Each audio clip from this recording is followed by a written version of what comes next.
Today we'll discuss what tangent and normal. Tangent and normal, two are called the most important point. पछिसम्म काम लाग्छ अनि important भन्नाले यसबाट आइहाल्यो भने 2 मार्क्सको क्वेशन आउँछ तर हामीलाई यो बुझ्नु एकदम जरुरी छ किनकि यसमा डेरिभेटिभको धेरै कुराहरु आउँछ tangent or and normal to a curve. Suppose this is a curve having equation that y equal to f of x. अनि यो जुन point हो यो point मा हामीले तान्यौ tangent यसरी यो भयो tangent अनि अब यो point मा हामीले tangent मा perpendicular हुने गरी अर्को लाइन ड्रा गर्छौं यो भइहाल्यो नर्मल यही हो tangent र normal को कन्सेप्ट राम्ररी बुझिराख्नु points हामीले जुन राम्ररी याद राख्नु छ यो फर्स्ट point हो tangent को slope of tangent is equal to derivative dy by dx यो most important one application of derivative मा यो सब कुरा हामीले क्लास 11 मा हल्का डिस्कस गरेको होला विशेष गरी छ भने यसलाई राम्ररी बुझिहाल्नु याद गरिहाल्नु कि कुनै पनि tangent को यदि हामीले स्लोप निकाल्छौं भने यो स्लोप को लागि जुन कर्व मा tangent ड्रा गरिन्छ त्यो कर्व को डेरिभेटिभ हामीले निकाल्न सक्छौं ठीक छ यो प्वाइन्ट राम्ररी सेकेन्ड प्वाइन्ट के बुझ्नु पर्यो slope of tangent into slope of normal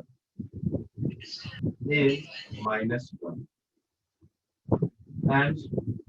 taking help of this relation we can obtain slope of normal is equal to -1 by slope of tangent अब यो किन हुन्छ किनकि यो दुईटै लाइन्स परपेंडिकुलर छ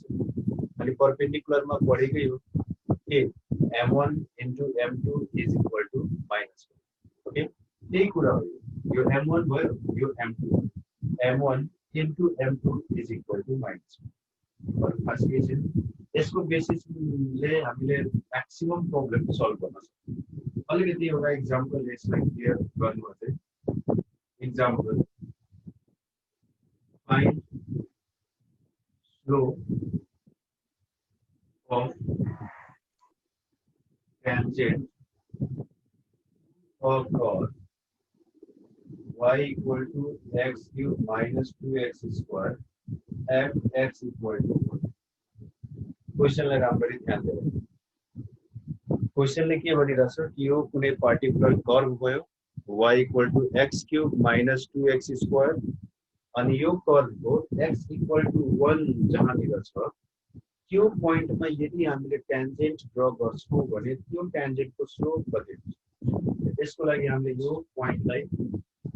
युज गर्नुपर्ने त्यसको लागि पहिला हामी के गर्छौं यो the given curve has equation this much भयो त्यसपछि यसको derivative therefore dy by dx is equal अब यसलाई डिफरेन्शिएट गर्ने फेरि डेरिभेटिभ को सबै फर्मुलाहरु याद दिनु पर्यो x क्यूब भनेपछि के हुन्छ हामीले हिजो यस्तो टाइपको प्रब्लमहरु पनि सल्भ गरेका थियौं यसो अगाडि x क्यूब भनेपछि यो क्यूब यो 3 अगाडि आउँछ अनि पावर हेर्ने कम हुन्छ फेरि यो 2 र यो 2 मल्टिप्लाई हुन्छ अनि पावर हेर्ने कम ठीक छ यो डेरिभेटिभ हो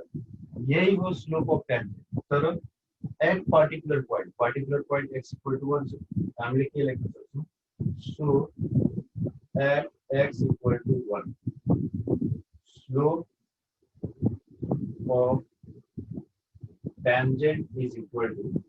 यसलाई m लेख्नु पर्ने हुन्छ अब 3x square minus 4 into x 3 minus 4 minus 1 this is the answer of this question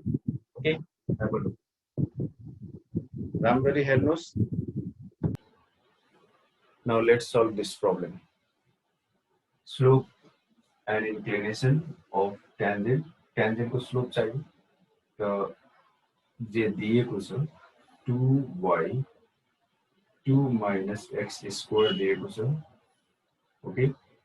हामीले यो 2 ले उता डिभाइड पनि गर्न सक्छौं, वा नडिभाइड गरिकन डाइरेक्ट डिफरेन्शिएट पनि गर्न सक्छौं। Differentiating both sides with respect to x 2y हो, हामीले यसलाई 2 into derivative of y with respect to x लेख्न सक्छौं। 2 भनेको कन्स्ट्यान्ट हो, कन्स्ट्यान्ट कुनै पनि नम्बर होस् त्यसको डेरिभेटिभ 0 हुन्छ। x स्क्वायर को डेरिभेटिभ 2x भयो, पावर अगाडि अनि पावरले 1 ले घटाइदिने, ठीक छ। 0 minus 2x भयो, 2 हामीले क्यान्सल गर्न सक्छौं, dy by dx को भ्यालु माइनस x आयो। Okay, at x equal to 1, at x equal to 1, slope of tangent, slope of tangent minus x मतलब माइनस भ्यालु अफ x, यो माइनस x छ, x को ठाउँमा 1 राख्नुहुन्छ, ठीक छ। यो स्लोप भइहाल्यो, एउटा काम तमाम। अब यो फाइन्ड गर्नु छ, यो फाइन्ड गर्नु छ। इन्क्लिनेसन y इन्क्लिनेसन दे भनौं, त्यहाँनिर हामीले एंगल फाइन्ड गर्नुपर्ने हुन्छ, angle which is made by the tangent with x axis, okay, in positive direction। भन्नुको मतलब अब यो m हो, m को ठाउँमा हामी tan थीटा लेख्न सक्छौं, ठीक छ। tan थीटा लेखेर यसलाई हामीले tan 135 लेख्न सक्छौं। अनि फाइनली therefore slope is -1 अनि inclination is 135 degree। This is our answer। Okay, copy down, have a look। Question number 2, हामीले फाइन्ड गर्नु छ एंगल, जुन एंगलले दिएको कर्वले x एक्सिसलाई कट गरेको हुन्छ। कर्वले कट गर्नुको मतलब हो त्यो पार्टिकुलर पोइन्टमा, ओके, जस्तै यो कर्वले x एक्सिसलाई कुन एंगलमा कट गर्छ भन्नुको मतलब यो कर्वले x एक्सिसलाई कुनै पोइन्टमा त कट गर्छ पहिला, त्यो पोइन्टमा जुन ट्यान्जेन्ट ड्र हुन्छ त्यो ट्यान्जेन्टले x एक्सिससँग जति एंगल बनाउँछ त्यसैलाई भनिन्छ angle made by curve.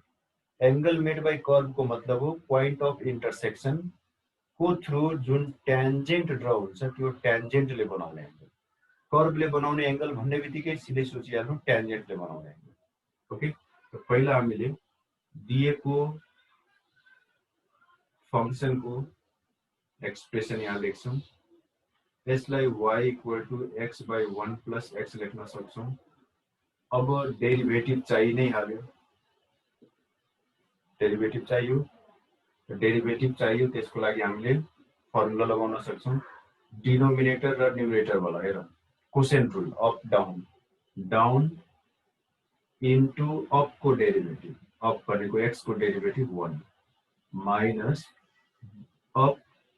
Into down को डेरिभेटिभ, डाउन को डेरिभेटिभ कति हुन्छ 1 को डेरिभेटिभ 0, x को डेरिभेटिभ 1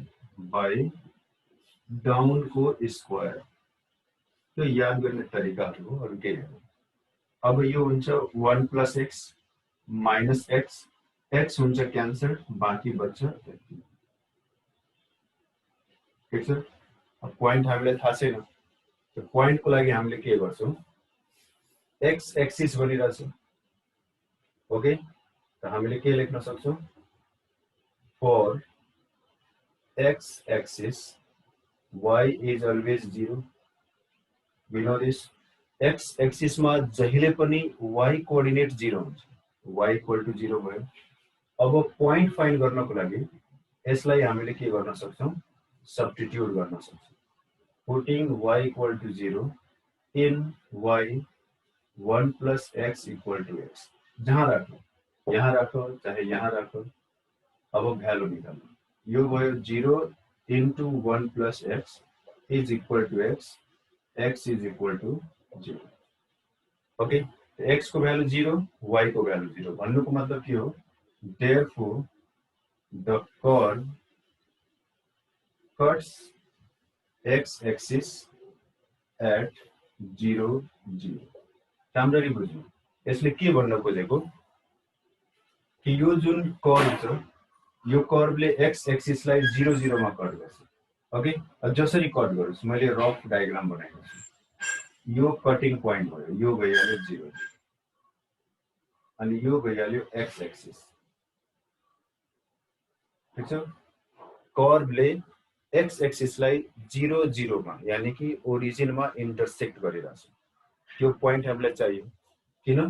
किनकि यो कर्वले x एक्सिस सँग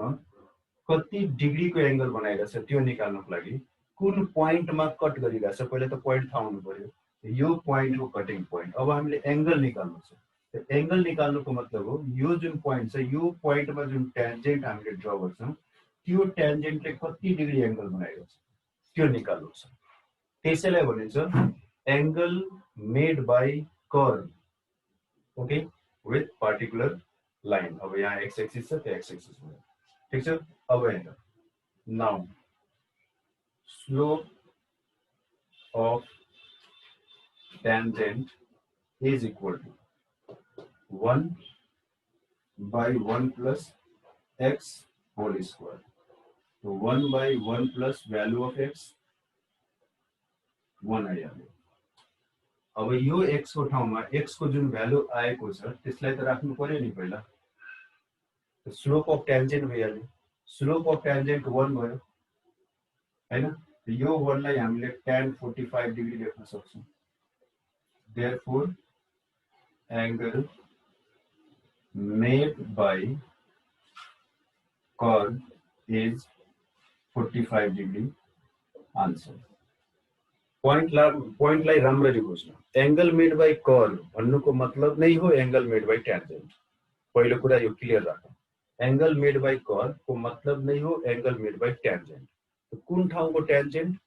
जुन पोइन्ट अफ इन्टरसेक्सन हामीले अब्टेन गर्छौं त्यो पोइन्ट अफ इन्टरसेक्सन मा जुन ट्यान्जेन्ट ड्रा गरिन्छ त्यो ट्यान्जेन्टले x एक्सिस सँग जुन एंगल बनाउँछ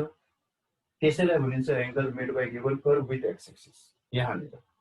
x एक्सिस वटा अरु केही भनेको भए अब अरु हिसाबले बनाउनु पर्थ्यो ओके त्यसलाई अब फेरि हाल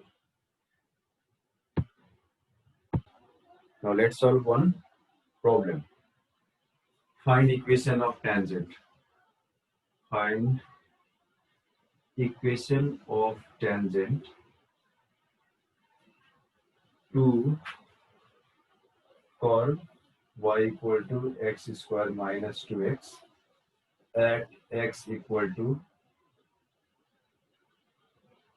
3 बस भइहाल्यो नर्मल पनि also find equation of normal ल पछि गरौँ ल यसैलाई एकचोटी हेरिहाल्नु त यहाँनिर हामीले इक्वेसन निकाल्नु छ ट्यान्जेन्ट को इक्वेसन निकाल्नु छ ट्यान्जेन्ट भनेको एउटा स्ट्रेट लाइन हो स्ट्रेट लाइन को इक्वेसन को कन्सेप्ट यहाँ हामीले अप्लाई गर्नु छ त्यसको लागि हामीलाई चाहियो पहिला स्लोप स्लोप को लागि हामीले यसलाई डिफरेन्शिएट गर्नुपर्छ 2x minus 2 भइहाल्यो ठीक छ अब इक्वेसन को लागि पॉइंट त चाहियो नि x1 y1 दुईटा चाहियो x पनि चाहियो y पनि चाहियो यहाँ x मात्र छ अब हामीले के लेख्न सक्छौं when x equal to 3 then y equal to कति 3 square 2 into 3 3 3 9 अनि 3 नै आयो 3 3 3 3 जा 9 9 minus 6 3 ठीक छ अब हामीले यहाँ लेख्छौं at x y equal to 3 3 यो हो मेन पोइन्ट यो 3 3 पोइन्ट मा यो कुनै कर्व भयो ओके यो कुनै कर्व भयो अनि यो कर्व को कुनै पोइन्ट छ यहाँ 3 3 अनि यो पोइन्ट को थ्रु पास हुने ट्यान्जेन्ट को हामीले इक्वेसन निकाल्नु छ इक्वेसन व्हाट यो जुन पोइन्ट हो यो पोइन्ट भयो 3 3 यो x1 y1 for this straight line at 3 3 slope of tangent m is equal to 2x minus 2 2 into value at x minus 2 4 भयो त्यो भइहाल्यो स्लोप अफ ट्यान्जेन्ट हेर्नु ध्यान दिनु यहाँ राम्ररी 2x minus 2 अब यहाँनिर डिफरेन्सिएट गर्दाखेरि इन टर्म्स अफ y पनि आउन सक्थ्यो depending upon nature of equation यदि y आइडियल भए हामीले x र y को ठाउँमा यो x र y को भ्यालु राख्छौँ यहाँ x मात्र छ 2x minus 2 x को जुन भ्यालु हो 3 त्यसलाई राख्नु छ 2 into 3 minus 2 4 ठीक छ यो स्लोप अफ ट्यान्जेन्ट m भइहाल्यो यो पर्टिकुलर पोइन्ट भयो अब हामीले लेख्न सक्छौँ therefore equation of tangent is y minus y1 m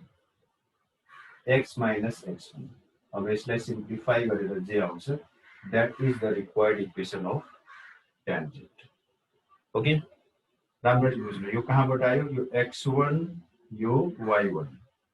okay passing through this point x1 y1 यो भइहाल्यो स्लोप 2x minus 2 अनि यहाँनिर x को भ्यालु हामीले राख्छौँ यहाँबाट अनि स्लोप हुन जान्छ 4 यो हुन्छ x1 y1 अनि हामीले इक्वेसन अफ स्ट्रेट लाइन को फर्मुला पढेकै छौँ यो 9 क्लास देखि पढ्दै आइन्छ अब यसमा x1 y1 र m को भ्यालुलाई राख्नु छ ठीक छ हेर्नु